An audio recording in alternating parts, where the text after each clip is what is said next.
All right, so I'm going to go ahead and get started. So thank you so much for joining the 2024 California College Civic and Voter Empowerment Summit. I'm going to go ahead and go on to our first slide. So good morning. As some of you may know, my name is Wendy Galvan, and I am one of the California Students Vote Project coordinators here at the Secretary of State's office. Good morning, everybody. Kevin Brandt, Students Vote Project Coordinator. So thank you again for joining us today. We hope that this event helps college faculty and students be empowered, informed, and supported for the upcoming November 5th general election. So we hope that you have fun and that you enjoy what we have prepared for you all. And before we get started, I do want to go over the agenda so that we have an idea of what to expect for today. So we'll begin the presentation by giving an overview of the California Students Vote Project for some of those who may be new to our programming and our events and to get a background of who we are. And then we will hear from California Secretary of State, Dr. Shirley Weber, who will share remarks about the 60th anniversary of Freedom Summer. After that, we will transition over to sharing information on the upcoming November 5th general election. Kevin and myself will be sharing some information. And then our second speaker, Dr. Alex Capis, a 2023-2024 fellow with the University of California National Center for Free Speech and Civic Engagement, will be presenting on his research findings related to the California Student Civic and Voter Empowerment Act, which is landmark law that is implemented by our office. After our speakers, we will transition to breakout rooms where we have our elections office, Kalika Edwards, who will be giving a presentation on what will be on the ballot for this upcoming election. And our second presentation will be in a breakout room, and it will feature a best practices panel with 4 of our amazing civic and voter empowerment coordinators who do civic engagement work on their campus. And then when the breakout rooms are done, we will go back to the main room and we'll begin our virtual state internship fair. And so this internship fair is virtually and it's designed for college students and recent graduates. So I'm going to drop the link in the chat so that you check out the Google Doc during this first part of the summit, and you can kind of see who's going to be in the fair and help you decide which rooms you want to visit. And we do encourage you to visit more than one room. We have a lot of information. It's very casual for you to get more information and feel informed about the opportunities to intern with the state. All right, going on to our next slide. So I want to give an overview of our program for those who may not have heard of the Students Vote Project and this is your first time here. So we aim to increase student voter registration and civic participation on college campuses. We are a program under the California Secretary of State umbrella, and we were established in 2016 through an agreement made by the California Secretary of State, each of the higher education systems, in addition to other organizations. And in 2018, we hosted the first ever Ballot Bowl competition, which is held on election years only to try and make and engage more students and make the election more fun. And this year's competition began on August 12th and will end on election day, November 5th. So we're still in the middle of the competition where we see some Berkeley and Stanford kind of being going toe to toe for who may get that highest number of voter registrations, but there's still an opportunity for other campuses to take the win as well. And in 2020, we began to implement the Student Civic and Voter Empowerment Act, or SCIVA, which is the first of its kind law that took the agreement from 2016, or parts of the agreement, and made pieces of it into state law and made it required for California community colleges and California state universities to submit action plans to the California Secretary of State's office, amongst other things. But the reason why I mentioned action plans in particular is because for campuses to comply with the requirement of the law, action plans for us were due this year, October 1st. So if you haven't already turned in your campus action plan in your coordinator, please do so as soon as possible. And you can email caststudentsvote@sos.ca.gov, and the link for our email will be dropped in the chat as well. Apart from our CVEPs and our background with the Ballot Bowl, we also create easy to understand voting resources designed with college students in mind. I'll be going over our resource guide that we created for college students for this election in our later slides. And last but not least, we also host and participate in events aimed at expanding the knowledge of voting and civic engagement. So going on to our next slide. So before we present our speaker, I want to share a little bit about Freedom Summer. In the summer of 1964, a movement began in the South to register citizens to vote to create a more equal society. And this year, we are celebrating the 60th anniversary of that movement. Today, we are honored to have with us California Secretary of State, Dr. Shirley Weber, who has dedicated a large part of her career studying and preserving the history of the civil rights movement. As a former professor of Africana Studies for over 40 years, to now being California's first Black Secretary of State, Dr. Shirley Weber has not only provided invaluable insight into the struggle for equality, but she has also been a powerful advocate in continuing the fight for social justice in our society. So please join me in welcoming our Secretary of State, Dr. Shirley Weber. Thank you, Wendy, and I am truly honored to be with you. Always happy to be at the Student Vote Project. Having been a professor for the vast majority of my life, I always find it interesting and enthusiastic and motivating when I'm in an environment with young people who are dealing with the issue of engagement and political engagement that's so very important. I want to thank Wendy and Kevin for being the coordinators of our Student Vote Project and their leadership, Janelle Jackson, for pushing this agenda forward and always having something new and exciting for young people to do and to know a little bit about. It's important when we start, as I welcome you to this event, we're getting towards a very, very important time in California's life and the life of this nation, and that's the voting project. I mean, the fact that we have been talking about it for a while, we've been registering young people in the colleges, and we're getting everybody ready. And what are we getting ready for? For the big kahuna for November 5th, when we will have the major voting in this country. And keep in mind that this is not just what's happening in California, it's happening across the nation, but equally important, people across the world are watching us as we vote, because the voting in the United States is really a real strong statement about what democracy means, not just to us, but to people around the world. And those who are struggling to have a democracy look to us as for some guidance and some direction of how do you get every person to believe and feel that they have the right to vote. And that is so critically important.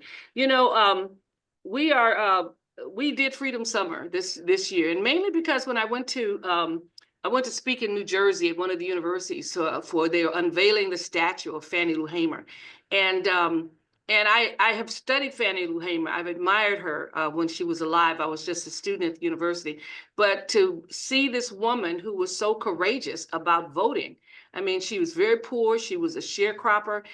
She had everything in the world to be taken from her because she was vulnerable. She didn't have resources. She didn't have a checking account and a banking account, and she didn't have wealthy folks, and she didn't have an education to fall back on. But she believed so strongly in the power of voting and how important it was for her to be able to vote and for her community to be able to vote. And her efforts at really empowering their community cost her in so many ways. I mean, she was beaten. She was thrown in prison for a while. She was raped regularly in the prisons of Mississippi. And she still came out fighting back. They beat her so hard one time that she lost the use of one of her kidneys, and that affected her life forever and shortened her life in terms of who she was. But in 1964, there was a Democratic convention, and Fannie Lou Hamer was there to speak. I mean, she coined the phrase, "I'm sick and tired of being sick and tired." And because people were often sick and tired of being delayed, being told they couldn't have certain things, taking things away from them. And she basically said, "I am sick and tired of being sick and tired. You know, we've got to do something about our lives and what we're going to do and those kinds of things." And so she spoke at the Democratic convention. And if you ever get a chance to get on, those of you who love websites and like to get on your internet, you know, look up Fannie Lou Hamer. Look at what she did. Look at what it meant. And she fueled the Freedom Summer. This was a summer where college students really took the lead in terms of taking time off from their summer vacations or didn't go to summer school and went to Mississippi and Alabama and Georgia, and they went down there to register people to vote. And we know the stories of those who lost their lives during that time frame, and those who sacrificed their academics. Some of them were put out of school as a result of some of the protests. Later on, the institutions gave them their degrees because of the history and the coming back together of what was really important.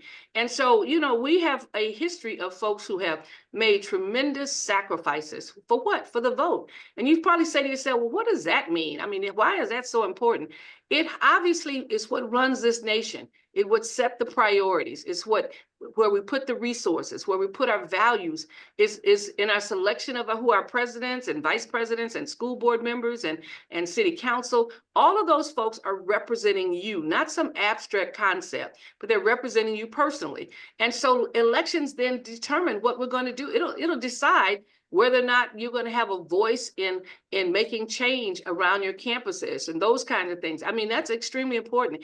You know, when I came into the assembly, we did a lot of things for students. And one of the things I did for students was they used to have something called an excellent fee, that your campus could decide to charge you $200 or $300 extra for an excellence fee. For excellence for who, I don't know, but nonetheless, they could do it, and they could do it without your permission.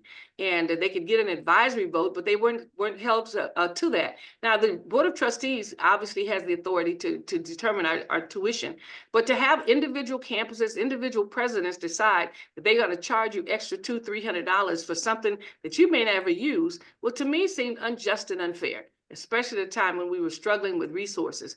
And so with the help of the students, I authored a bill that had made it possible for over the last 8 or 9, 10 years, that before a president can actually increase fees on your campus, they have to get your permission, not your input, but your permission, which means your vote will count, and they cannot just begin to add fees to your situation. So think about it, you know, just in one small way, working with students from Cal State campus, working with some of my students from San Diego State, we were able to stop these excellence fees. Campuses were spending $400 and $500, young people were, on their campuses without their permission, and sometimes less in one campus, more in another. So it was really unfair and unjust. And so that happened as a result of students' interest, students working with me and with other students to make a difference. And so we want you people to understand that Freedom Summer is really about freedom. Your vote is about freedom. And those young people who gave their time and energy during the Freedom Summer of 1964, some 60 years ago, as well as Fannie Lou Hamer, who worked with the students, all of them were fighting basically to have a voice. And to have a voice in what was happening in this nation, not only on their campus, but around the world. And their voices were heard and made a tremendous impact in the Voting Rights Act of 1965, which took away all these obstacles that could be in your way, so that you can't be in a situation where all of a sudden they change the rules and they change what you have to vote and all those kinds of things. That this basically set the standard for elections in 1965. But it was right after the 1964 Freedom Summer that took place, and all the protests, and most of the Freedom Summer was basically directed by young people. There were some adults who worked with them, older adults, but basically those who sat on those buses, those who went into those counters, and those who went out into the fields and the countrysides to register people to vote, risked their lives just in registering people to vote. So I tell folks, you know, we sometimes don't think it's important, but you know, when you have an event that is so powerful that people are willing to risk their life for, it obviously must be very, very important. And voting is just that important in this nation. And it determines everything that's going to happen to you in your personal life and your family life. So we want to make sure that we understand that young people have always had a central part in protesting for what is right, what is just. We protested for wars, against wars, all those kinds of things. And interestingly enough, it has made a difference, a tremendous difference. When I've gone to South Africa, it's always interesting when I'm meeting with young people, they remind me in South Africa how much they appreciated the young people in California and around the nation who basically protest against and to divest in South Africa. It was those students' voices, those students pushing on their campuses at UC Santa Barbara and Berkeley and all around, who pushing against apartheid. And the folks in South Africa, this is 10,000 miles away, were listening to your call and appreciating what you were doing because it had an international impact upon them. And so I would just want to remind you that we're here to basically energize our college students to understand not only that they should vote, but use this power that you have to make a difference on your campus, to make a difference in your community, to make a difference in other communities, and to have the kind of impact that you can have and that you will have as a result of what you're doing. I really appreciate all of the things that you've done. I'm excited about the fact that there's going to be some workshops to talk about empowerment and engagement and those kinds of things, so that you can decide if you want to do a little bit more, if you want to do an internship in our office, or you want to join an internship in the Assembly and the Senate. All of these things are powerful things that you can engage in, that you can be a part of, that will give you the necessary skills and information that will last you for a lifetime. time. And I think about so often the small things that we do and people do and that have happened over the years, and how those small things, those little bitty efforts of calling people, getting engaged, mobilizing the community, all those things have resulted in a tremendous impact around the world when you go and people look at us and say, wow, people in California, people in the United States were instrumental in bringing change and instrumental in helping to develop an educational system or something that is really important. So I really congratulate you being here today. I know that you're involved in this College Bowl. We're interested in seeing who wins. You've got 4 weeks to go to basically make your mark. I think, I'm not sure if it ends on election day, but you got 4 weeks for election day to get folks out to the polls, to get people registered. And we're excited about what we've seen in the past. We know it's going to be some good competition and some fierce competition between some of our major campuses. But who knows, we may have a sneaker that comes in and nobody's watching and beats all of you. So we're going to see what happens. But I'm excited that you have such a great competition. I want to thank all of those who come on, who will be coming on after me, who will be running workshops and talking about engagement and those kinds of things.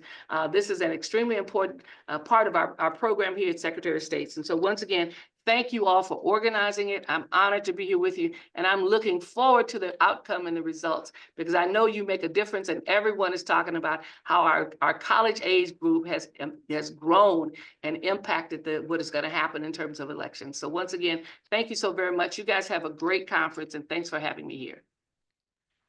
Thank you, Secretary. We appreciate that you continue to empower young people and for your powerful words that we heard from you today. So now I'm going to reshare my screen. So now I will hand it over to Kevin to introduce our next speaker. Yes, thank you, Wendy. So it is now time to hear from our next speaker, Alex Kappas from the UC National Center for Free Speech and Civic Engagement. Alex was a fellow for the 2023-2024 year and did his research on a law that our team knows very well, the Student Civic and Voter Empowerment Act, also known as AB 963. Alex will be sharing some key findings as he conducted interviews with civic and voter empowerment coordinators from the different higher education systems. So Alex, I'll hand it over to you to begin your presentation. Tremendous. Thank you, Kevin, and thank you for that warm introduction. I'm joining you from Mount Pleasant, Michigan, so quite a distance from California. As you noted, I proudly support colleges and universities across the country through a consulting firm called Credo, and I stay actively engaged in research, writing, and advocacy with an emphasis on encouraging higher education to live up to our civic mission. And as Kevin noted, over the past year, I carried out a study as a fellow with the UC National Center for Free Speech and Civic Engagement. In my time with you today, I will review high-level findings and recommendations, as well as access to resources that I hope will affirm your experiences and also encourage you in this election season and beyond. If you are not yet familiar with the center, I highly encourage you to join the mailing list, listen to the Speech Matters podcast, and engage in their programming throughout the year. This QR code will take you to a sign up. I want to thank the Center for their generous support and also acknowledge, of course, the California Secretary of State Students Vote Project team, specifically Janelle Jackson, Wendy Gallivan, and Kevin Brandt, who gave generously of their time and energy to provide feedback and be in conversation with me throughout this past year. And of course, to the participants of this study, faculty and staff who, just like you, are doing wonderful things across the state of California every single day. Now, I've attended my fair share of webinars, so I understand that it's hard to focus and you hear so many new ideas. Sometimes the trouble is, how do you act on those? So my challenge to you, whether you are tuned in live or watching this recording, whether you are a student, a faculty member, an election administrator, write down one key takeaway from this short presentation. Maybe it's a concept, an idea, a program, a resource, something that you will commit to taking action on, learning more about, and committing to action. So first and foremost, it's important for me to share a little bit of framing about what the scholarly literature tells us about the state of student civic and political engagement. Students hold low level of political trust and often leave college disillusioned by politics altogether. They are, and we all are, navigating a historic period of extreme negative partisanship and hyperpolarization. unfortunately made worse by rampant misinformation and sometimes even purposeful disinformation, all amplified on social media. Young voters, aged 18 to 29 years old, consistently vote at the lowest rate of any age cohort, despite a 23% midterm rate at midterm rate in 2022 among young people. Equity gaps persist in terms of who turns out to vote. Beyond voting, the discourse continues to unravel in some places across our country, reacting in the moment rather than being purposefully educating for life in a diverse democracy. The discrepancies and challenges of youth participation and activity in our civic and political processes are often portrayed as apathy, but the research is clear. It is more so explained by the unique barriers that young people face. And one such barrier is the lack of institutionally supported efforts. However, the state of California is taking action. Concerned about trends in youth and civic political engagement, leaders and legislators across the state of California passed a law in 2019, the Student Civic and Voter Empowerment Act, which requires California's 116 community colleges, the 23 California State University campuses, and strongly encourages the 10 universities of California system schools to adhere to certain provisions, such as appointing a civic and voter empowerment coordinator, submitting an action plan, communicating important dates and processes to students. The first of its kind, I wanted to shine a spotlight on this law and better understand it. Who better to learn from about the implementation of the law than from the faculty and the staff leading this work as designated civic and voter empowerment coordinators? I wanted to understand what is the lived experience of this role. What are some of the challenges that are encountered in implementation of the work? And of course, highlighting, lifting up the promising practices. I used semi-structured interviews and focus groups. I developed a purposeful sample of institutions from all three systems of public higher education, accounting for geographic diversity, institutional size, and relationship to the law, marked by whether they were in full compliance with it or not. Any names you see throughout this short session are pseudonyms, and institutions are marked by an alias. There was far more in common across the systems than I ever could have anticipated. Participants in the study were able to commiserate around common challenges and celebrate the joy of the work, despite carrying out their work in very different contexts. This is not to say that campus culture does not matter. The uniqueness of the institution, of course, is important. I spoke with leaders at Hispanic serving institutions. Of course, the politics of the communities and the counties that folks worked in were different. Each campus holds a unique history and a set of traditions, all reminders that the work and what works in one place doesn't necessarily mean it's going to work somewhere else. But I will say, in partnership with my participants, I was able to develop 6 themes that provide a portrait of the lived experience of the coordinator position. In my sample, many of the coordinators I spoke with were voluntold by a higher ranking official at the university to take on the responsibility. And unfortunately, that ask came with little recognition of the additional duties. Only 2 of the coordinators received any kind of institutional acknowledgement in the form of compensation or course release. And sadly, many felt unprepared when they first got started. Fortunately, however, they were willing to dig in and learn, taking it upon themselves to seek out opportunities, and were especially grateful for the resources provided by the Students Vote Project team. The majority of campuses struggled heartily with bandwidth to do much beyond what the law requires. Some explicitly told by their own leadership, don't do much more beyond the law. This led to frustration among the coordinators, describing the work in terms of checking boxes versus doing the necessary campus-wide work needed to change the culture and make it better for students.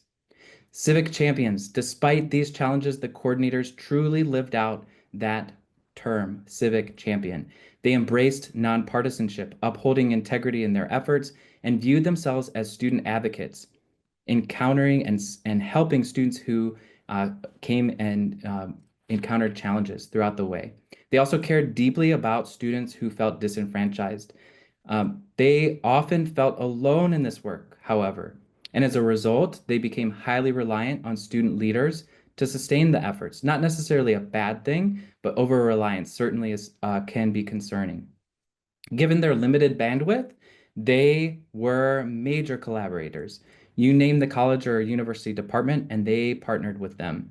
Of course, the political science department, but so many others as well. Librarians, student athletes, coaches, all kinds of departments participated on these campuses. The interviews came just as unrest was unfolding on campuses across the country last spring. So the protests, along with concerns about the upcoming election, had these folks bracing for the fall. Despite the anxiety that many of us, I'm sure, are still feeling today, they remained hopeful in the strength of democracy. Despite the passage of this groundbreaking legislation, there was an overwhelming feeling among this group that the institutions could do more to embrace the work. As I indicated in that portrait of the lived experience, there are challenges associated with taking up the role of a civic coordinator, pointing out to the fact that this is an unfunded state mandate, leading to feelings of at times of isolations, challenges with capacity, having this added on top of existing duties, and of course, resources. Some of these folks having to go to many different departments to scrounge together funding to be able to support the work. And all of this sometimes meant that civics felt like their work was not always valued. That low institutional buy-in was made even more challenging as they navigated complex bureaucracy and really struggled to encourage their institution to live their espoused values. And some even encountered active resistance from their peers on their campuses. But they were able to point to the law and say, this is our work. This is the work that we can do in partnership with students. But I love this quote from Matthew. It's our jobs to help students get there. Addressing barriers. To them, addressing barriers meant first educating students, helping make civic and voter empowerment and education tangible, relevant, and accessible. They were committed to access, diversity, equity, and inclusion. They encountered students who felt like democracy sometimes excluded them, folks who felt like democracy doesn't always work for them, that they didn't really have a voice in our political process. The bill is called the Student, Civic, and Voter Empowerment Act, but many of the efforts tend to focus on voting. Again, this work goes beyond voting. Not all students have the right to vote. Undocumented students, international students, students who are underage, not 18, formerly incarcerated, and more. These civics recognized that fact and served as a resource. Here's an example at the top right of Shruti, one of the leaders who actually helped students insist on their right to vote that day, as they were being told that the poll was closed, but they were in line and they had every right to cast a vote that day. Tracking outcomes, they were challenged by how do you measure the impact that we're having? Now, my prior research on politically engaged students during the 2020 election, I learned over and over again, young people care deeply. They sometimes just don't know what to do with that energy and don't yet know how to navigate their democracy.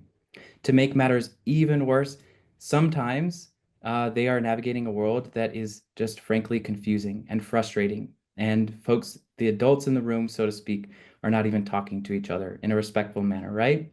So students are often intimidated by the process, struggle with their responsibilities, and all the needs that they have as a college student to feel like their voice matters.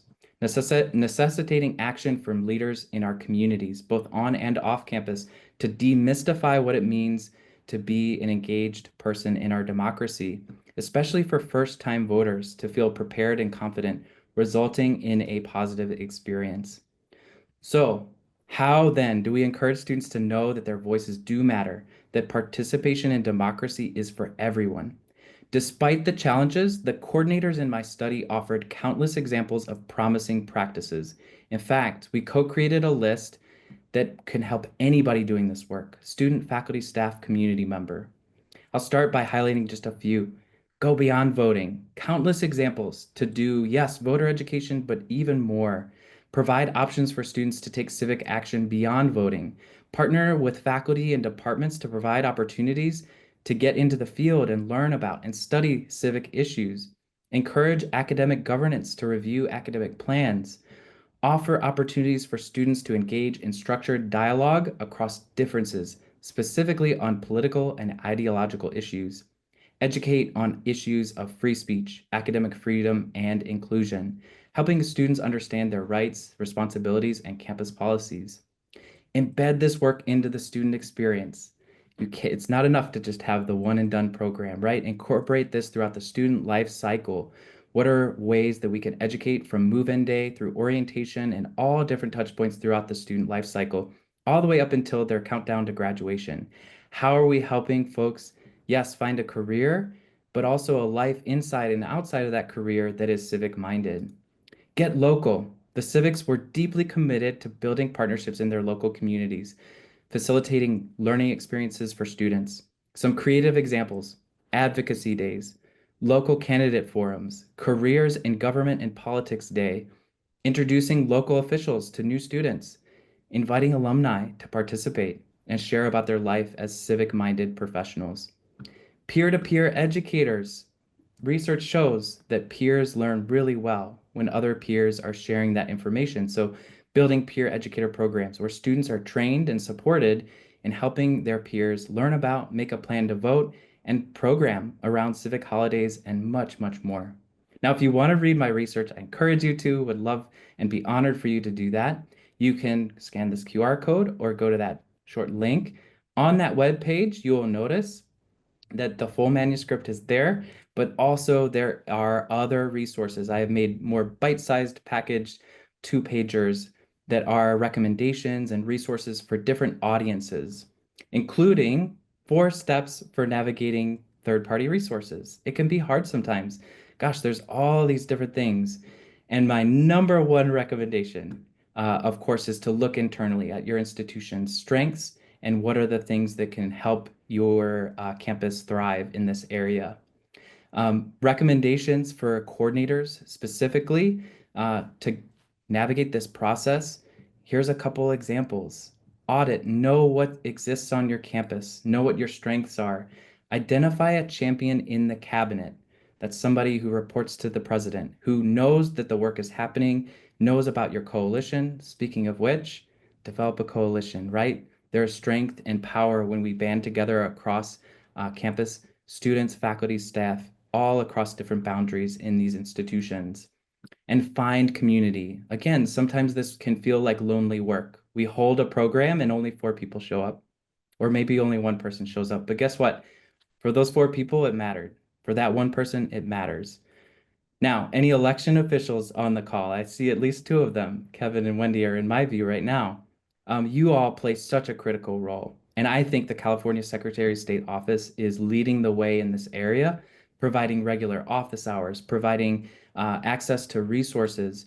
If you are a local election official, do the same. Find ways to connect with the campuses in your county, in your area, and really help personalize the experience for students. Of course, you know this website. I hope you have poked around on it. They have worked tirelessly to develop resources that really matter and make it an easier experience. Whether you are your campus's coordinator or not, there's so many great resources on the California Students Vote Project page. I want to close today by telling the story briefly about how AB 963, the California Student Civic and Voter Empowerment Act, came into being. The idea for the legislation actually originated from college students. Did you know that? They were serving on an advisory committee for a California-based nonprofit called a Band of Voters. The students hailed from UCs, CSUs, community colleges all across the state and belonged to several partner organizations, the NAACP, YC Fresno Unit, March for Our Lives, and the students felt like the colleges and universities they attended could do more to make civic and voter education more prominent and a more accessible process. Over the next 9 months, these students lobbied, they testified, they actually made edits to the legislation as it was being drafted, suggestions to Congress people to say, hey, this is what we think, this is what will matter for students. In a conversation with the founder of a Band of Voters, Joey Forsythe, she insisted the motivation for the legislation came from students. She said, students wanted to address the lack of education they knew was at the heart of lower voter turnout among their peers. So never doubt the power that you have. If you are a college student on this call or listening to this recording, you make a difference. And everybody on this call has the opportunity to make a difference in the work that you're doing and advancing across your community. So special thanks to everyone here. I will turn it back to Kevin to see. I think we might have a couple minutes for some questions, and would love to see if I can be helpful. Here's my contact information, and so feel also free to reach out to me after the session today. Yes, does anybody in the audience have any questions for Dr. Kappas? You can feel free to raise your hand or type them in the chat.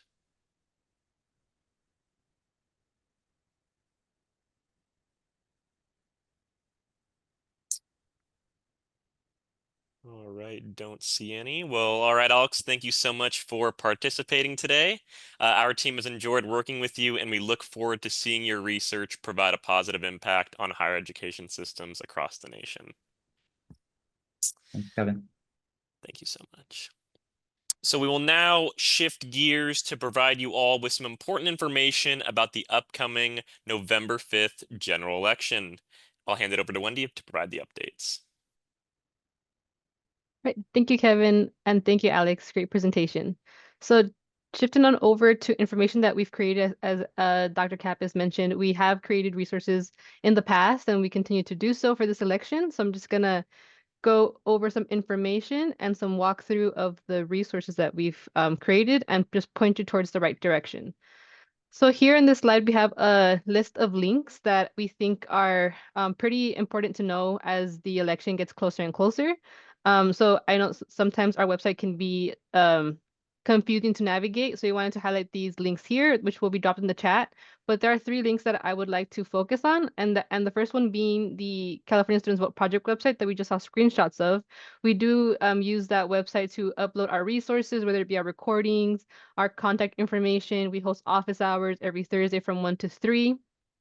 So we definitely encourage you all to bookmark that page and hopefully use it as a resource as the election gets closer.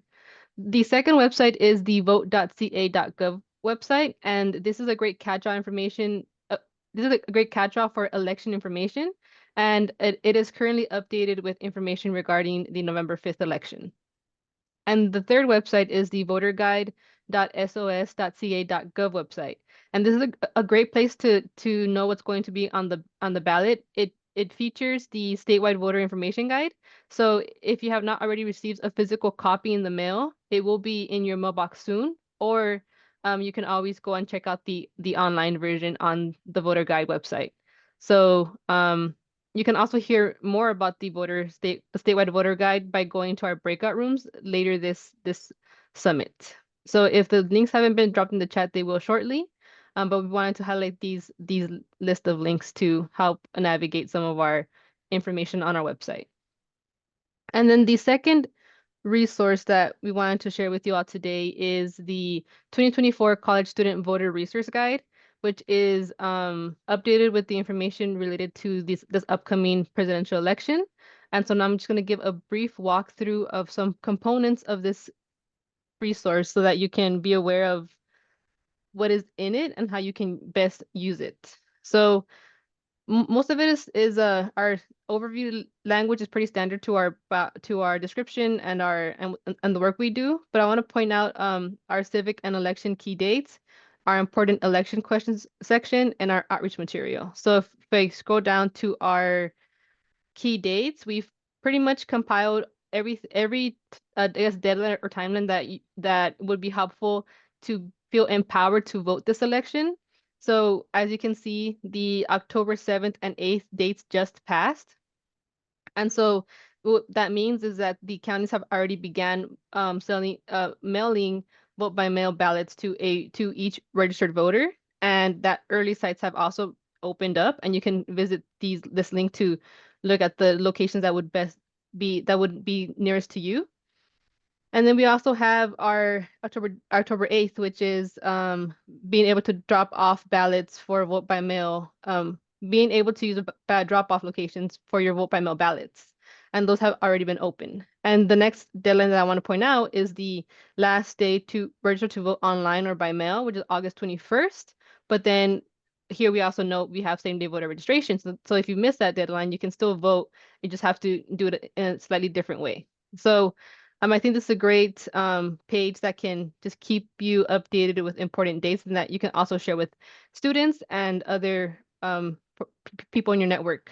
And then in the important election questions, I want to focus on this question in particular. So for this iteration of this guide, we wanted to add a question about college students and what addresses they can use to register to vote, because that depends on what information would be on their ballot. And so the students usually have a permanent home address, which is before they move on to college if they don't live on at home while they're in college, and then they also have their college address. So we kind of make note of that, and we just remind folks that you can register to vote wherever you please, but it has to be one location, and we just outline the information to follow those steps. And then the third part of this toolkit that I want to scroll down to is the outreach materials. So we created sample emails that can just be copied and pasted, and we have a recommended date for when they should be sent to maximize a lot of the information that's in there. So we drafted these for you all that have the dates and also other language and links that are important that we've mentioned in the previous slide. And then this second email here is more geared towards getting out the vote. So this one can be sent up until election day and still be valid for the most part. And going down to our graphics, which we create every election cycle. And I'm just going to go down to the cool part that we've added to this toolkit for this year was the posters. So they can be printed out, they're poster sized, and they have QR codes. But in the case of your campus or your networks, you may not want to print out physical posters. We also created electronic television graphics that actually came to our attention by one of the civic and voter empowerment coordinators, because they mentioned that on their campus, a lot of their advertisements are done through like electronic billboards, or they have, like in the student unions, they have screens that they can just put this onto their TV, and students would be able to engage in an election throughout campus in a way that they probably hadn't before.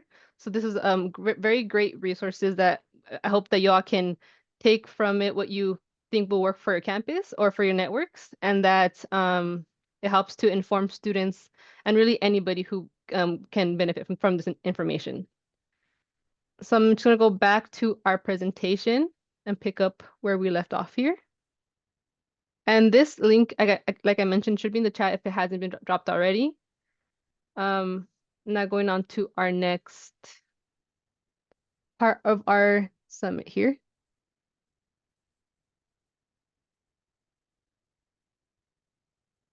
So Kevin will now go over information on the Ballot Bowl competition. Thank you, Wendy. So as a reminder, we are less than 1 month away from the conclusion of our 2024 California University and College Ballot Bowl competition.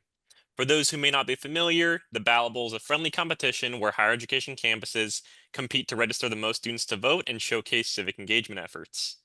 So campuses will compete amongst 3 categories: number of students registered to vote, percentage of students registered to vote, and the score received for a civic and voter empowerment action plan. The overall champion is considered the most well-rounded campus, which is the campus who earns the most points accumulated between all 3 categories. So the competition will end on Election Day, Tuesday, November 5th. Same-day voter registrations will be counted towards the competition, and final results will be announced Monday, December 16th, 2024.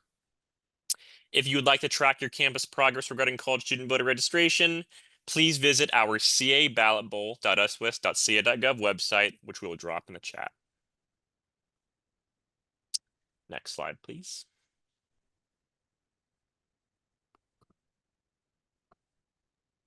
All right, so now we will transition over to our breakout rooms. So as I mentioned earlier, we have in our main room, the What is on the Ballot breakout room, which will be led by Kalika Edwards, who is an elections analyst and outreach coordinator with the Secretary of State's office in the elections division. And Kalika will be going over the statewide voter information guide and share what to expect on the ballot for the upcoming November 5th general election. So if you are interested in listening to this presentation, please stay in this main room. The other breakout room will consist of 4 civic and voter empowerment coordinators from colleges across the state who will be sharing some best practices regarding the role as a coordinator. So today with us, we have Juan Miguel Blanco representing CR College, Diana Lara from San Diego State University, Yvette Yarber from California State University East Bay, and Philip Goodrich from UCLA. So the best practices breakout room should open if it hasn't been already. If you need assistance changing rooms, please be sure to message a California Secretary of State team member. All right, so this room will be the main room. So I'm going to go ahead and move on to our next slide to just make sure that those who stay here are going to be listening to what is on the ballot presentation. Hello, everyone. My name is Kalika Edwards, and I am an election analyst and outreach coordinator here at the California Secretary of State. And I just want to thank you for spending a little time with me today as I walk you through what you'll find on your ballot in the upcoming election. So your ballot will list candidates for a statewide office, including candidates for office of U.S. President, Vice President, and candidates for U.S. Senate for both this full 6-year term and for the partial unexpired term. Your ballot will also include statewide propositions in addition to local contests. These local contests can include U.S. Congress, State Senate, and State Assembly, city and county-wide offices, and city and county-wide ballot measures. All of these items will be on the ballot you'll receive, but not all of them will appear in your official state voter information guide. The state guide only includes statewide contests, and information about local contests will be included in your county voting guide. I'm going to briefly discuss with you some of the statewide ballot measures that will be on your ballot. So in this upcoming election, there are 10 statewide propositions. They will be numbered 2 through 6 and 32 through 36. The propositions numbered 2, 3, 4, and 5, and 6 are legislative measures, indicating that the state legislature placed them on the ballot. The state legislature is required to place a proposed law on the ballot for 2 reasons. Either the proposed law will require the state to borrow money to implement the law, making it a bond measure, or the measure would amend the state constitution, which requires a vote by the people. Propositions 2 and 4 are bond measures, while propositions 3, 5, and 6 are legislative constitutional amendments. On the other hand, propositions 32 through 36 were placed on the ballot through the statewide initiative process. These measures qualified for the ballot because the proponents of the measure gathered the required number of signatures from registered voters, which county elections validated. The state guide will be mailed to all households with registered voters, and most of you should have received it by mail if you selected to receive it by mail.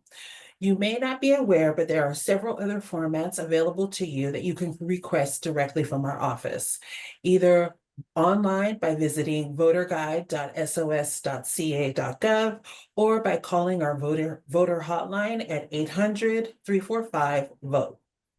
The State Voter Information Guide is available in large print, audio CD formats in all 10 languages outlined in the Voting Rights Act, which are English, Spanish, Chinese, Hindi, Japanese, Khmer, Korean, Tagalog, Thai, or Vietnamese. Voters can call our language-specific voter hotlines to order a guide in a language other than English. And lastly, we have the quick reference guide that I'll be going over with you today to the propositions available in American Sign Language. Continuing with what is in the VIG, you will also find statements for each Senate candidate and any voter resources that you may need to make a plan to vote, some of which I will go over later in this presentation. In the state guide, you will find a quick reference guide that offers a quick overview of each statewide proposition. This slide contains an example of propositions 6 and 32 from your voter information guide. The quick reference section displays the proposition title, a brief summary, and a concise fiscal impact statement. In this section, all 10 propositions will feature an explanation of the implications of a yes or no vote and succinct pro and con statements. Because propositions 2 and 4 are bond measures, you will also find an overview of the state bond debt in your voter information guide. Finally, the quick reference guide also indicates whether the proposition has been placed on the ballot by the legislature or through the statewide initiative process. The Attorney General's office will provide an official title and summary for each proposition, and the Nonpartisan Legislative Analyst's Office, or LAO, will provide a comprehensive analysis. This analysis will include a background section that examines the current situation in California related to the proposition's content. This section may also include definitions and explanations of terms that will be used throughout the analysis. The proposal section of the analysis provides a detailed explanation of the proposition and how it will change California law. The fiscal effects section of the analysis assesses how the proposition would impact state and local expenses and revenues. These impacts can be predictable, but depending on how individuals and organizations respond to the proposition becoming law, there may also be a wide range of possible fiscal effects. I also want to highlight that the top funder information at the end of the analysis. Understanding who contributes money to support or oppose a proposition can provide valuable insight when seeking more information about it. In the State Voter Information Guide, you will also find arguments in favor of and arguments in favor against each proposition. Here you can see arguments in favor of and against Proposition 33. Such arguments are submitted by authors from outside the Secretary of State's office. This can include legislators, representatives of nonprofit organizations, businesses, and individuals can submit an argument in favor or against a proposition. The arguments are the opinions of the authors and are not checked for accuracy by any official agency. There's also an opportunity to submit a rebuttal to the arguments in favor of or against a proposition.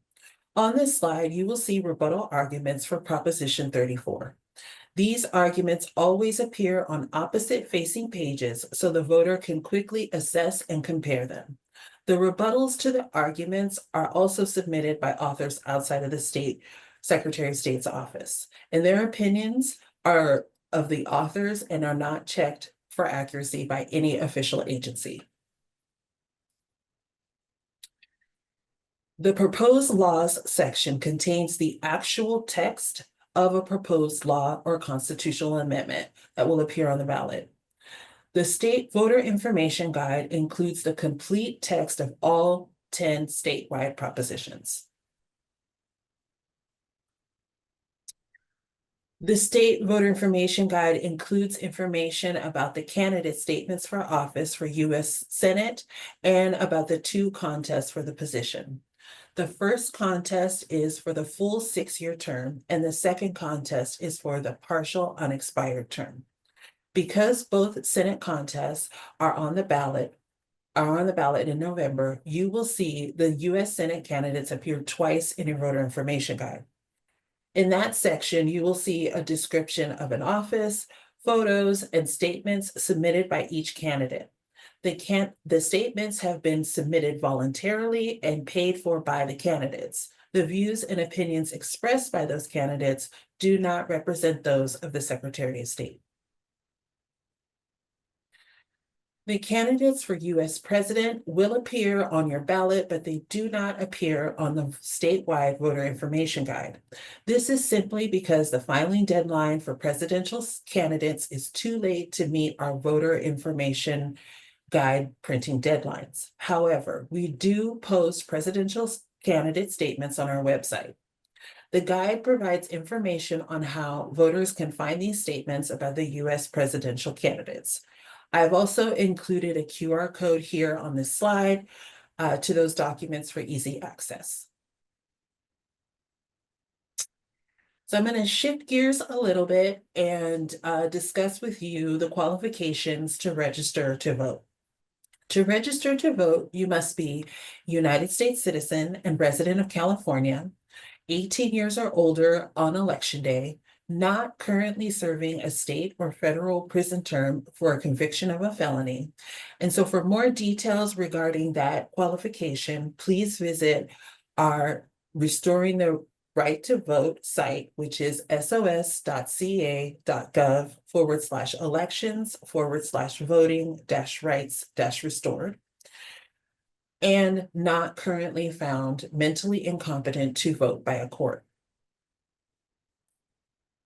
There are two ways to register to vote for the upcoming election: online or using a paper registration card. This slide contains a unique URL that we recommend students use when registering online. Your campus may also have paper registration cards available, so you can always get one from your county elections office. Quickly, I'm going to discuss some of the instances in which you would need to re-register to vote. So as Wendy discussed earlier, if you have changed your address, so if you are a Californian living away from home while attending college, you may choose to register to vote using your home away from home address while you are at school, or you can use your traditional home address. You also need to re-register to vote if you changed your name or would like to change your political party of choice. Now, in the November 5th general election, all candidates who qualified for the general election will be on your ballot. On this slide, we've provided a brief synopsis of helpful voting deadlines available to you in the guide. Early in-person voting began in all counties on Monday. County elections officials are required to have at least one early voting site available 29 days before Election Day. And in most cases, it's your county elections office. All registered voters will receive a vote by mail ballot as of Monday. County elections officials have mailed out all ballots for the November 5th general election. But don't worry if you haven't received yours yet, it should be coming to you soon. And a little bit later, I will walk you through our ballot tracking service, which you can sign up for to get notifications on the status of your ballot.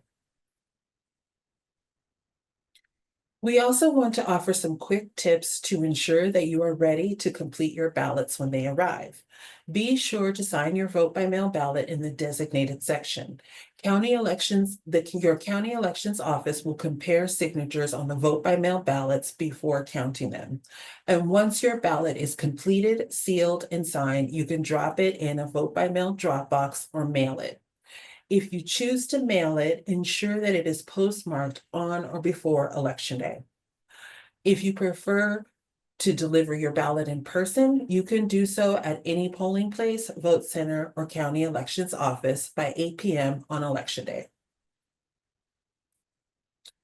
So to recap, all counties have mailed out vote by mail ballots to registered voters as of Monday, October 24th. Drop-off locations are made available as of Tuesday, October 8th, and you can visit caearlyvoting.sos.ca.gov to find a location near you. Now that early voting has begun in all counties, remember that if you live in one of the Voters' Choice Act counties, all vote centers will be open for in-person voting on October 26th. To find out if you live in a Voters' Choice County, please visit vca.sos.ca.gov. The last day to register online for the general election is October 21st. And this is just to mark whether or not you will receive your voter materials in the mail. So if you register after October 21st, you may still receive your voter materials in the mail, but we cannot guarantee that you will.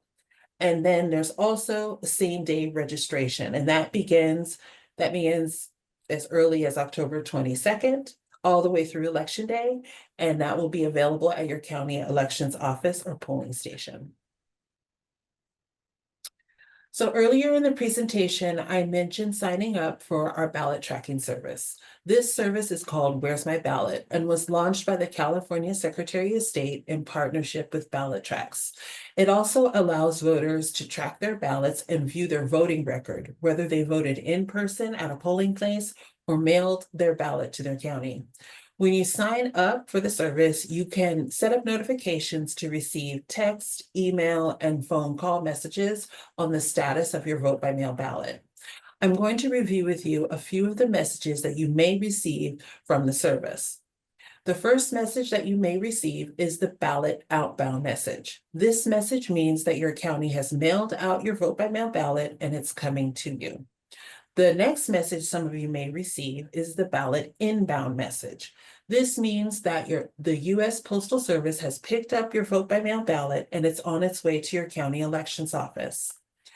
Lastly, you may receive the ballot received and accepted message. This means that your county has received and counted your vote by mail ballot. And on this slide, we have provided the web address where you can sign up, which is where'smyballot.sos.ca.gov.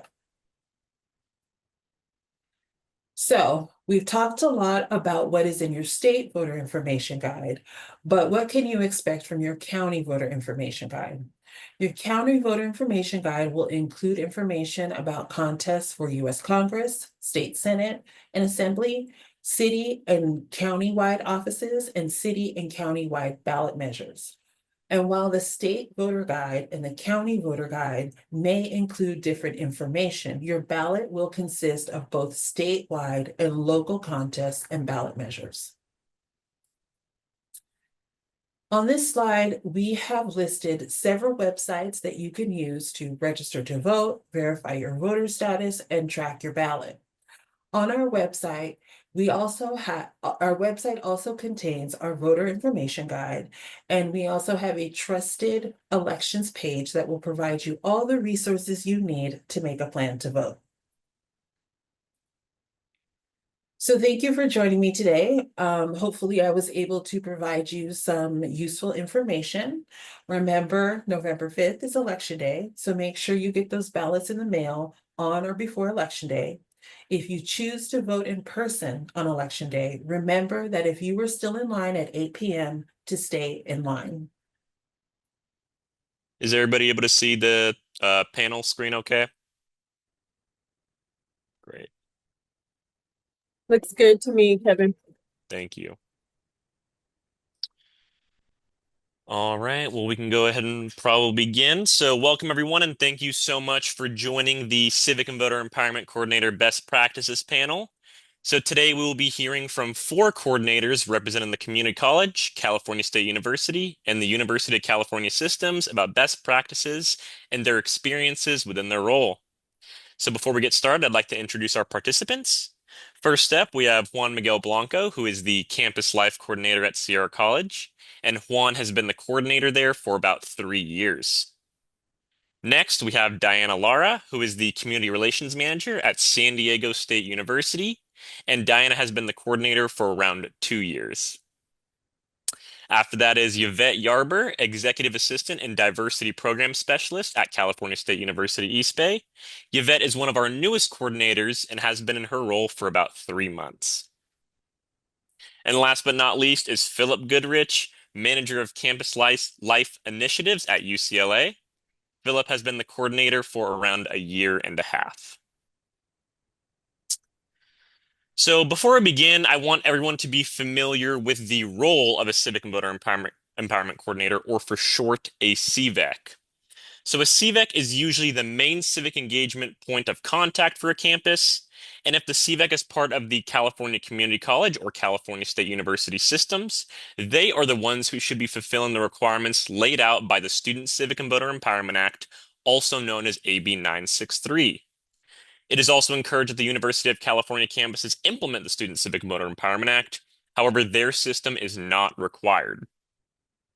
One of the key duties of a CVEC is to develop a Civic and Voter Empowerment Action Plan, otherwise known as a CVEP. A CVEP is a living document updated and submitted to the California Secretary of State Students Vote Project by midnight October 1st of each even-numbered year.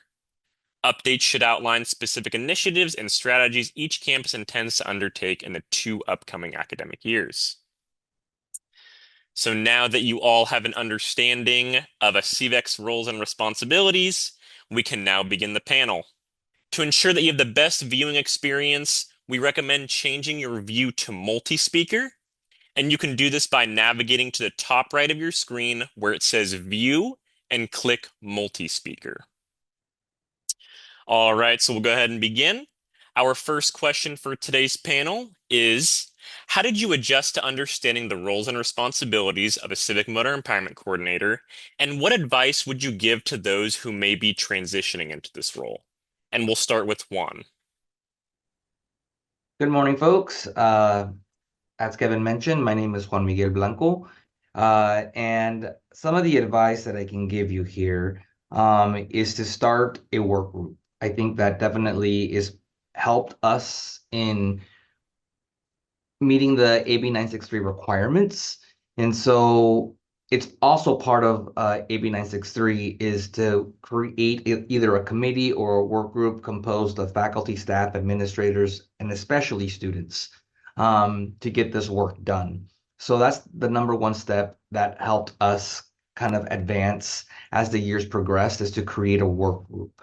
I also had the privilege of shadowing 2 political science faculty members who were co-partners with me in AB 963. So having their insights, their expertise helped me a lot in this role. I still shoulder tap those folks, especially when it comes to general elections, so that I'm providing the correct information to our students and working with marketing to send out that information.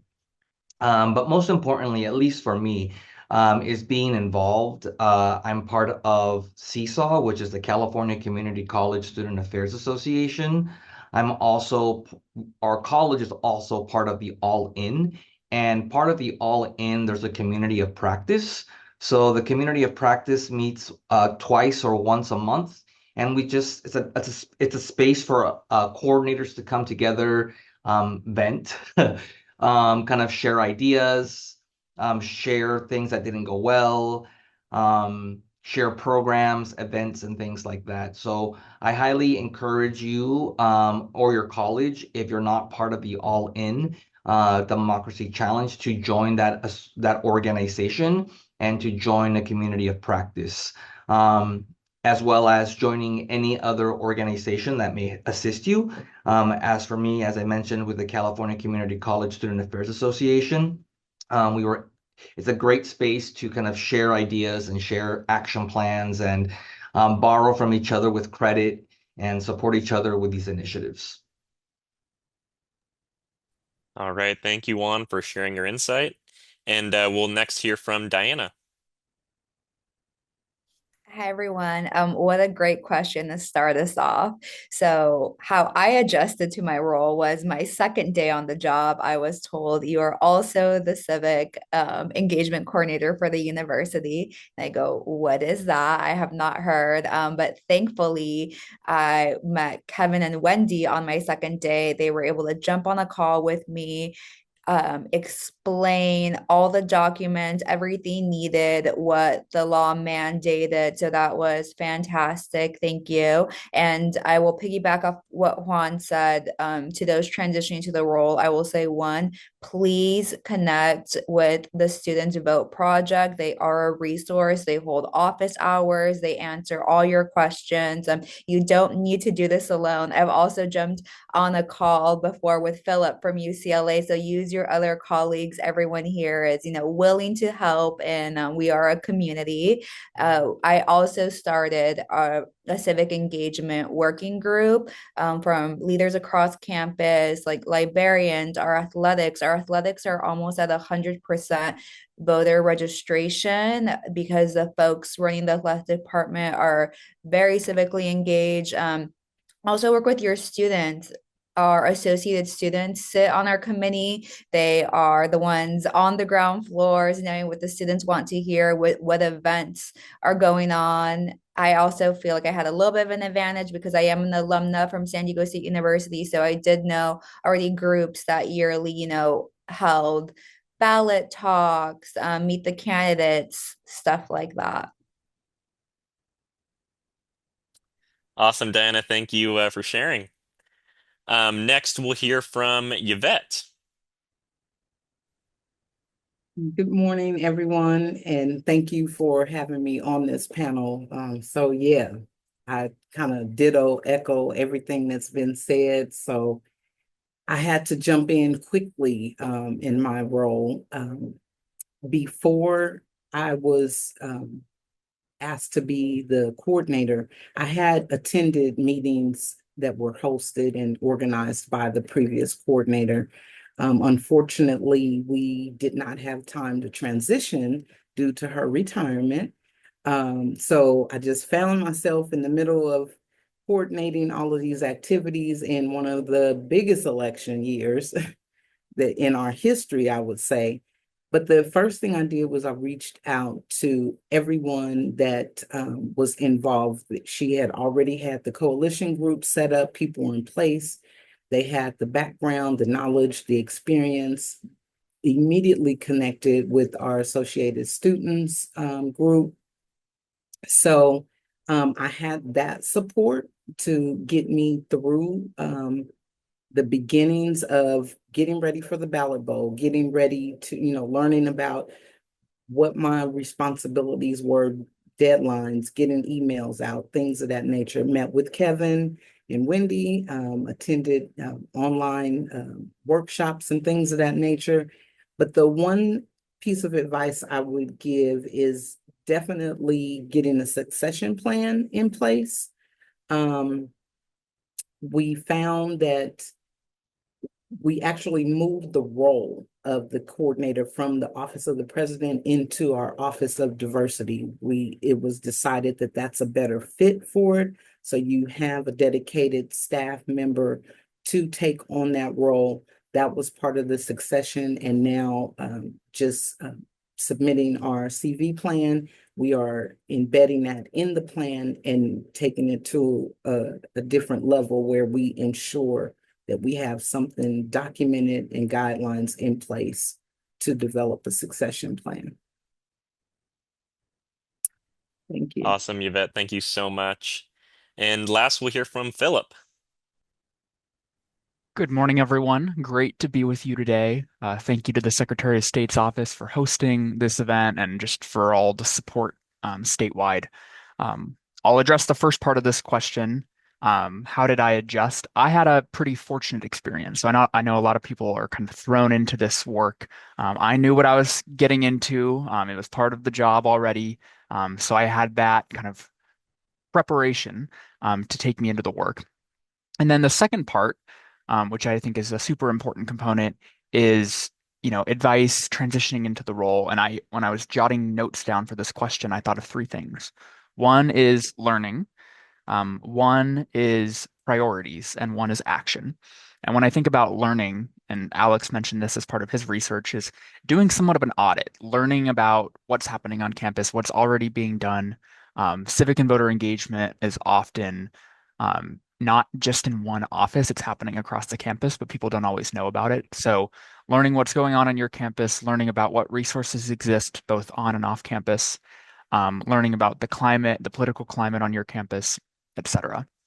And then that, will probably overwhelm you. And if you have other parts of your job description that are beyond this work, it'll especially overwhelm you. And that's where it's important just to think about priorities and what you're going to prioritize with the capacity that you have.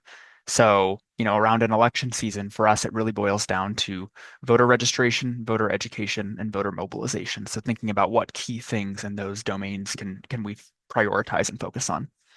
And then lastly is the action piece, which I think is arguably the most important. We often, do a lot of talking about this work, and there's a lot of webinars and a lot of things, but it doesn't have a broad impact unless you act on what you're hearing, what you're discussing. So when you think about what you've learned, what you've prioritized, how do you turn that into actionable things that you can bring to your campus? Because that's what actually creates an impact. So yeah, I'll boil it down to those three things.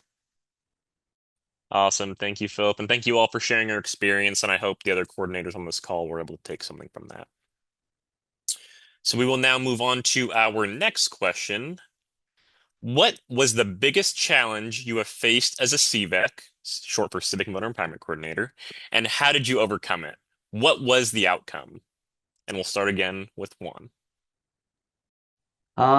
For Sierra College, it was the formation of the work group that took us the longest. We didn't know if we were a standing committee and we had to follow the Brown Act. We didn't know if we were going to be a council, if we were going to be a work group. There was no guidance in AB 963 or at that moment in time when January 1st hit, like how to mobilize and how to form.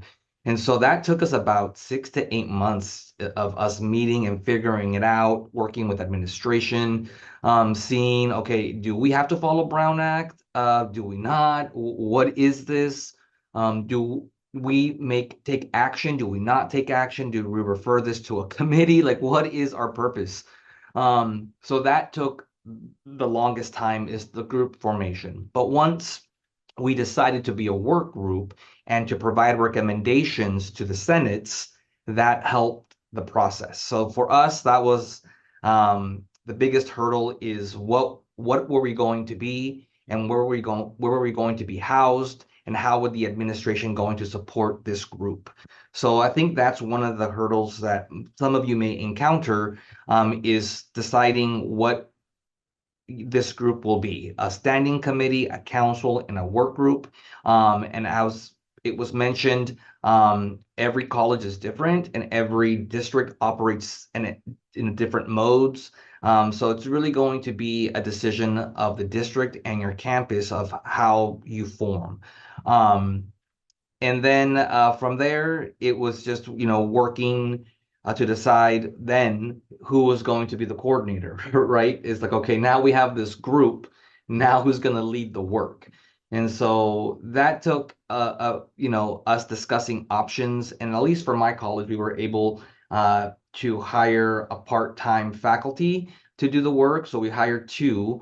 And then, of course, the work fell on me, working with the student senate and student organizations. How we were able to kind of overcome this was to get student input, to see what students wanted, getting the key players in the same room, a lot of emailing back and forth, working with marketing, looking into law, because for California community colleges, we do have to follow the Brown Act. And so deciding, okay, what is this going to be? If it's a standing committee or a council, we're going to have to follow the Brown Act. We don't want to do that. Maybe we're a work group and we will bubble up decisions to the powers that be. And so that's how we landed with the work group, was because we were kind of combing through, okay, what other laws will apply if we're a standing committee? What other laws apply if we're a council? And then what are there any restrictions if we're a work group? And there was less restrictions in being a work group. So that's the direction that we went with. Right on, Juan. Thank you for sharing. Next, we'll hear from Diana. One of our biggest challenges was that on our institution, we really prioritize working with our governance student body, but that changes every year. Every year, a new class of students come. Every year, a new student body governing board is voted, which means that the priorities are different every year. And what we have done is now we have a media plan that we follow every year for important dates like Constitution Day, right before an election, the first week of school. So we know that every single year and each semester, students are getting this standard voter registration information, ballot information, and events. And then throughout the year, the different student body governing board can pick and choose what events or what they want to prioritize. But I would really advise having a media plan. It has made this year a lot smoother, and we feel that it will help the next few years as well. Right on. Thank you so much, Diana. And now we'll hear from Yvette. Okay, biggest challenges. Well, first of all, just listening to all of you, it's like, ooh, I really have a lot more to learn and research. Thank you so much. I'm taking notes. The biggest challenge I found was the action plan. As we discovered that East Bay had not developed or created an action plan in the past. Yes, they followed the guidelines from the Secretary of State and did what was required.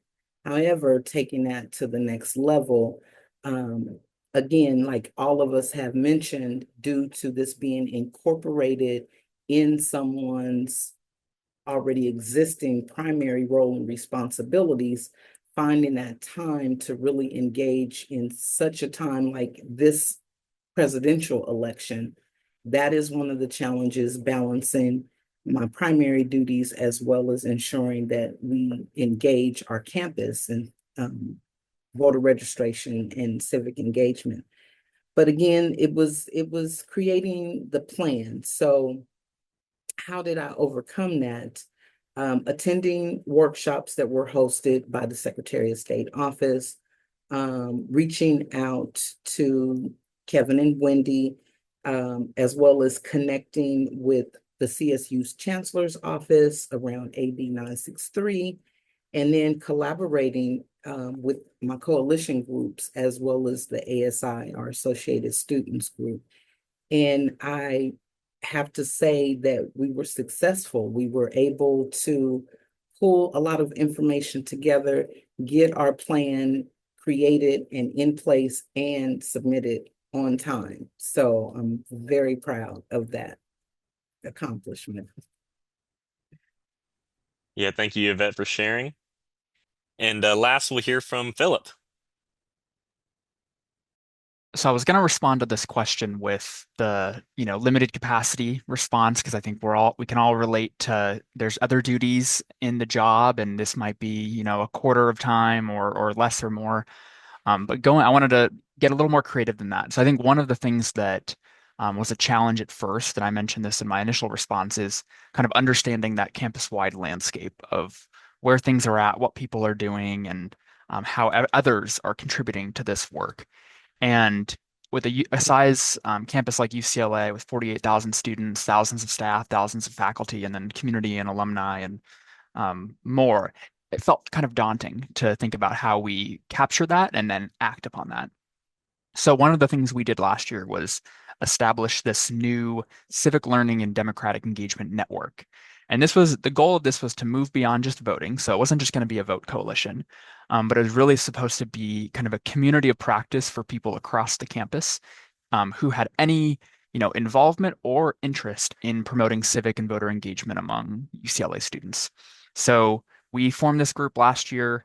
It's been a work in progress, and the goal was not to add more to people's plate, but rather just to have a home for people to convene, to talk, and to plan and promote events and whatnot.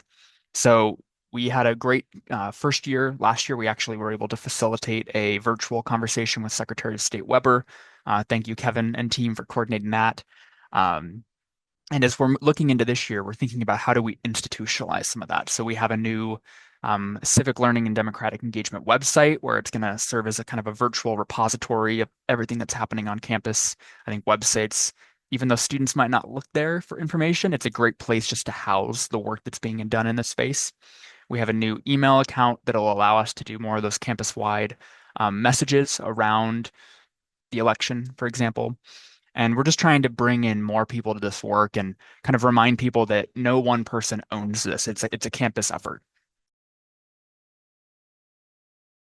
Awesome. Thank you so much, Philip. And thank you to all our coordinators for sharing your valuable experience and insight.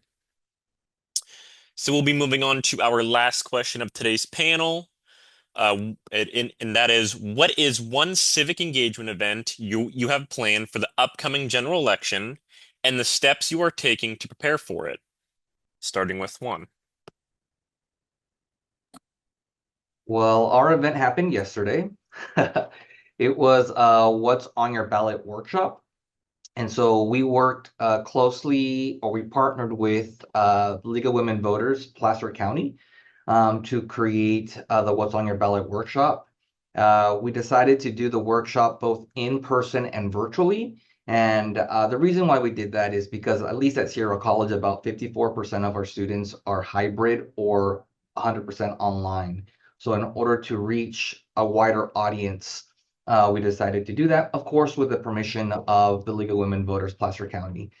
When we created the flyers and we reached out to the faculty, one of the things that we did is we created the flyers to be ADA compliant. So not very flashy flyers, but in order for us to upload the flyer into Canvas Commons, it needs to be ADA compliant. And so our flyers, again, are not very flashy or have a lot of color, but has the most basic and important information regarding the event.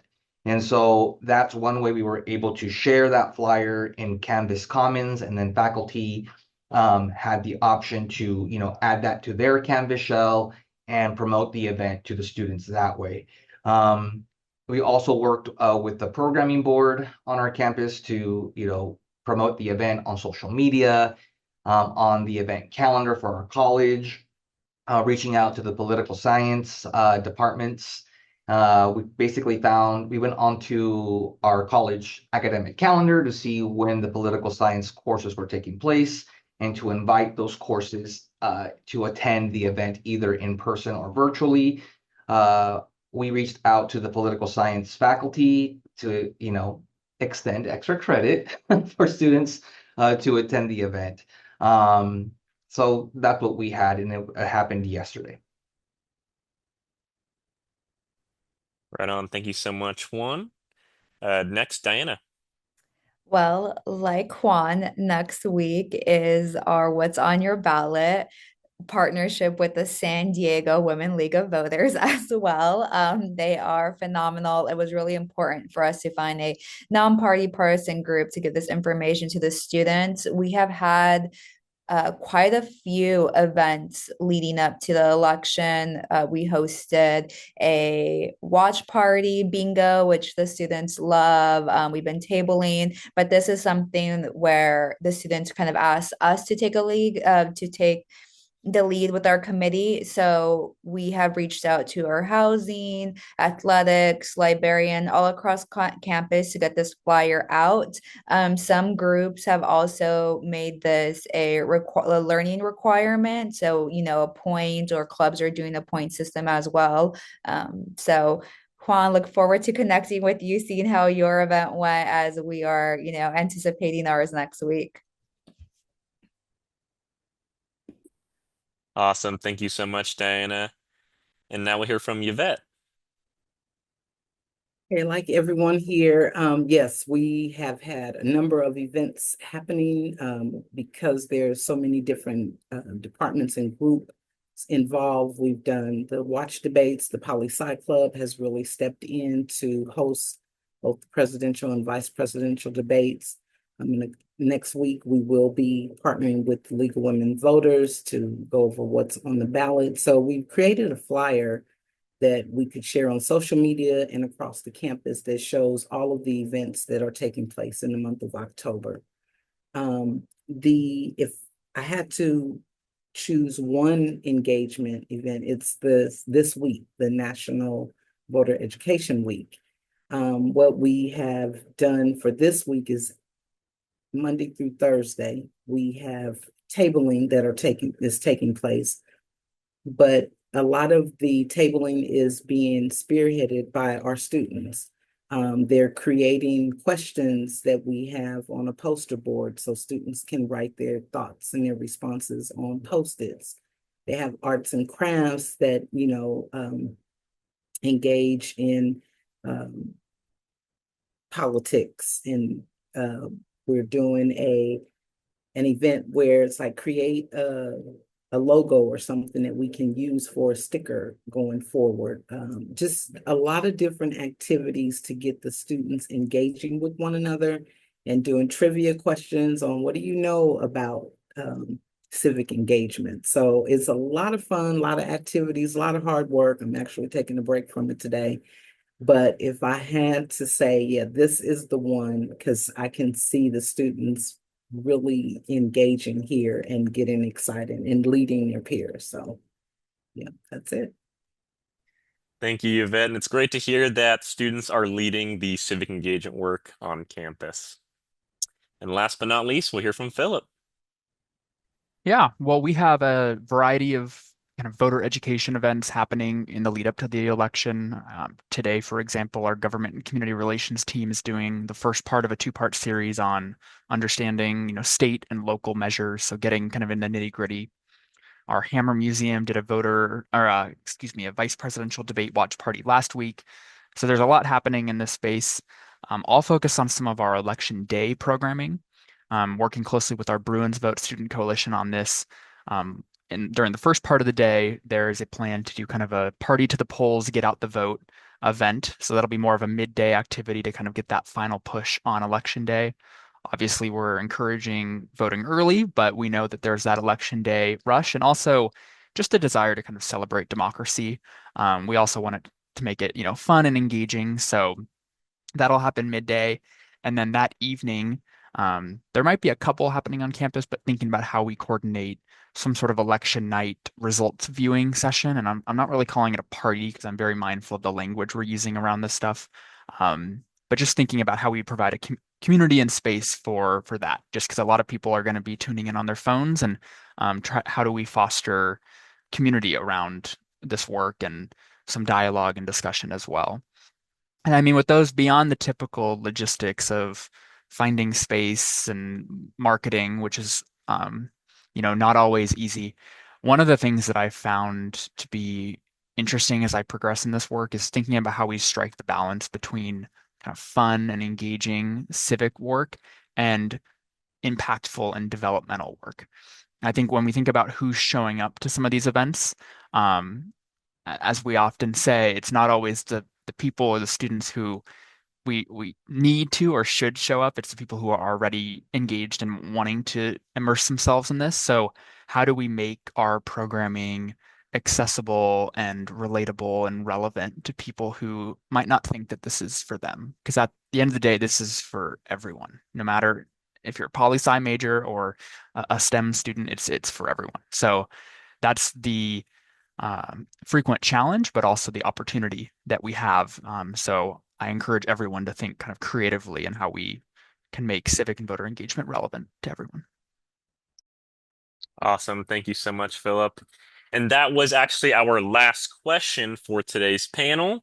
So thank you again to our CVEX for sharing your experience with us today. And we hope the other CVEX or civic engagement leads on this call were able to learn something. Just again, so welcome back everybody to this main room. I will be dropping the Google Doc once more. Oh, not the Google Doc. I'll be dropping off the Google Doc once more to be able to just share information about or show you the different organizations participating as I transition us over to the internship fair.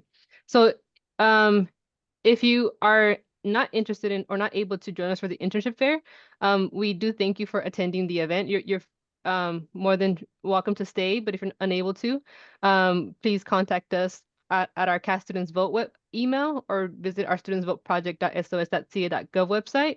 And we also encourage you all to subscribe for our updates by scanning our QR code that is on our slide.